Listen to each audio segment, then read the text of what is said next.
Assalamualaikum warahmatullahi wabarakatuh. Perkenalkan, nama saya Alifia Lisa Barudin dengan NIM 8089 dari kelas 5B Hukum. Di sini saya akan mempresentasikan terkait pertemuan ke-10 Manajemen Law Firm, yaitu profesi hukum advokat. Untuk pokok bahasanya terdiri dari 7, yaitu yang pertama, pengertian advokat, yang kedua, syarat-syarat umum menjadi advokat, yang ketiga, advokat antara jasa dan bantuan, lalu yang keempat, advokat sebagai pekerjaan mulia dan terhormat atau officium nobile, lalu yang kelima, fungsi dan peran advokat, yang keenam, hak dan kewajiban advokat, lalu yang ketujuh, kode etik profesi advokat. Untuk pokok bahasan yang pertama yaitu pengertian advokat. Dalam pasal 1 ayat 1 Undang-Undang Nomor 18 Tahun 2003 tentang advokat dijelaskan bahwa advokat adalah orang yang berprofesi memberi jasa hukum baik di dalam maupun di luar pengadilan yang memenuhi persyaratan berdasarkan ketentuan undang-undang.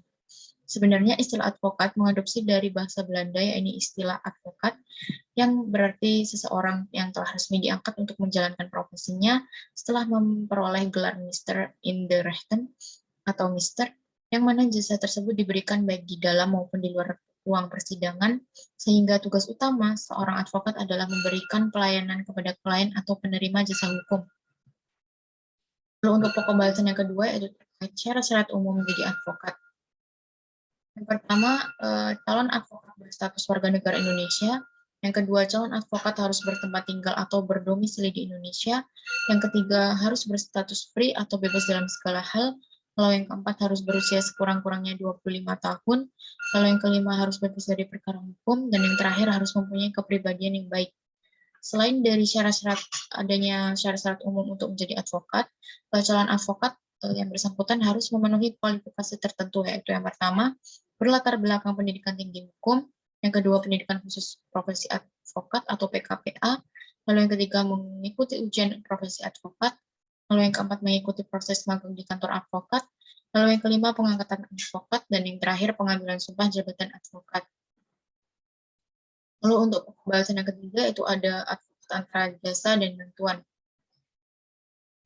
Terkait advokat antara jasa dan bantuan ini diatur di dalam pasal, maksudnya diatur di dalam Undang-Undang Nomor 18 Tahun 2003 tentang advokat, yang dimana tercantum dalam pasal 1 ayat 2 terkait jasa hukum, yang berarti jasa yang diberikan advokat meliputi pemberian konsultasi hukum, bantuan hukum, menjalankan kuasa, mendampingi, mewakili, membela, serta melakukan tindakan hukum lain untuk kepentingan hukum kliennya.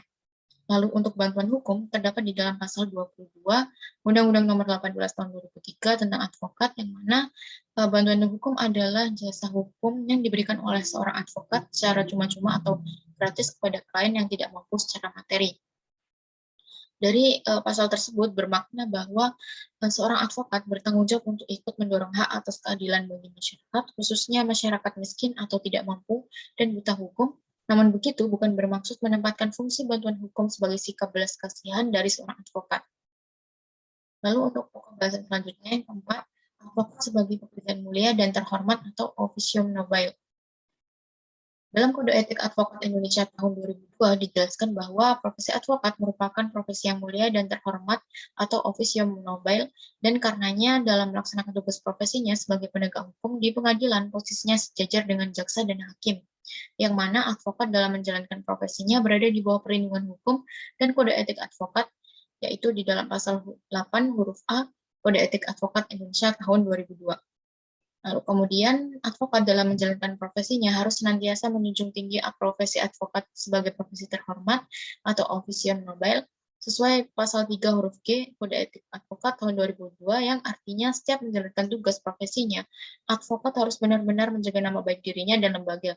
Seorang advokat juga tidak dibenarkan untuk menerima pekerjaan lain yang dapat merugikan kebebasan, derajat, dan martabat advokat sesuai dalam pasal 3 huruf F Kode Etik Advokat tahun 2002.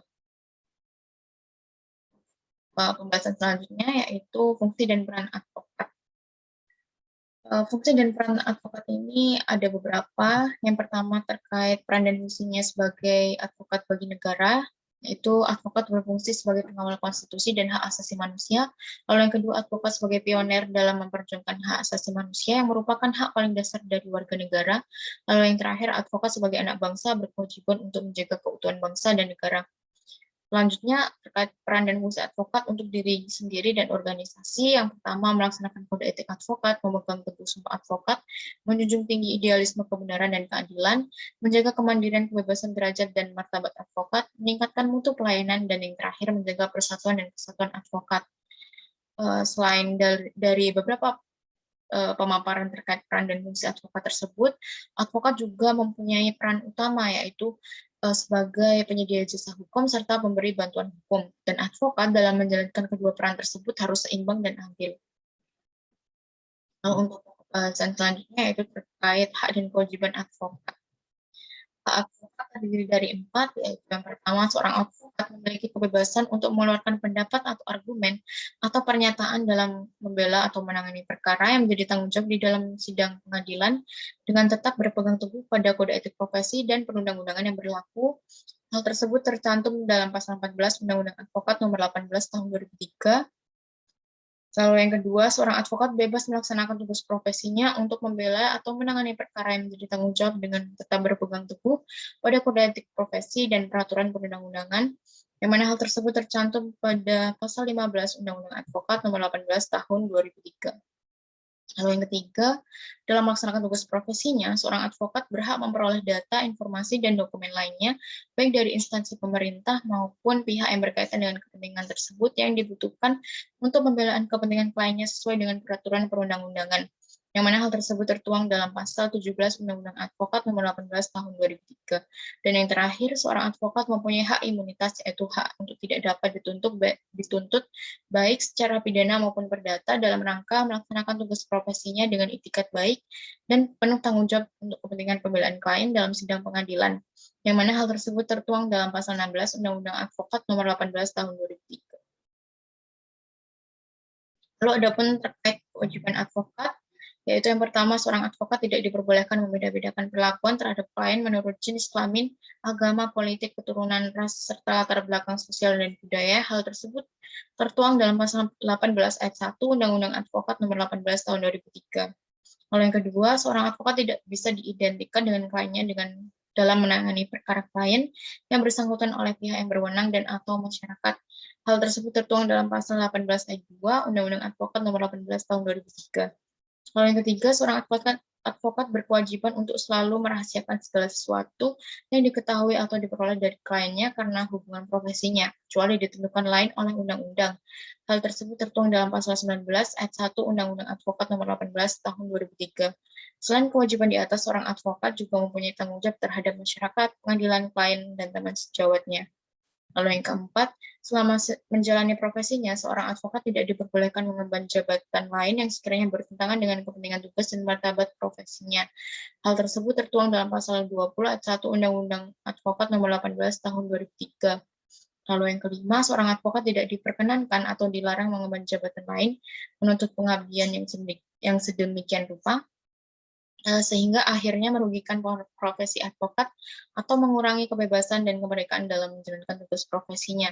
Hal tersebut tertuang dalam pasal 20 ayat 2 Undang-Undang Advokat Nomor 18 Tahun 2003. Dan yang terakhir, seorang advokat yang juga merangkap jabatan menjadi pejabat negara tidak diperkenankan menjalankan tugas profesi advokatnya selama masih memikul jabatan tersebut. Hal tersebut tertuang dalam pasal 20 ayat 3 Undang-Undang Advokat Nomor 18 Tahun 2003. Lalu untuk pembahasan yang terakhir yaitu terkait kode etik advokat. Kode etik advokat Indonesia berfungsi sebagai hukum tertinggi dalam menjalankan profesi advokat itu sendiri, yang menjamin dan melindungi para advokat.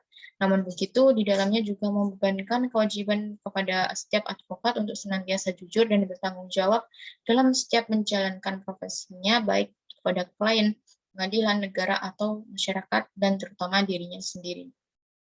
Terima kasih, sekian presentasi dari saya, kurang lebihnya mohon maaf. Wassalamualaikum warahmatullahi wabarakatuh.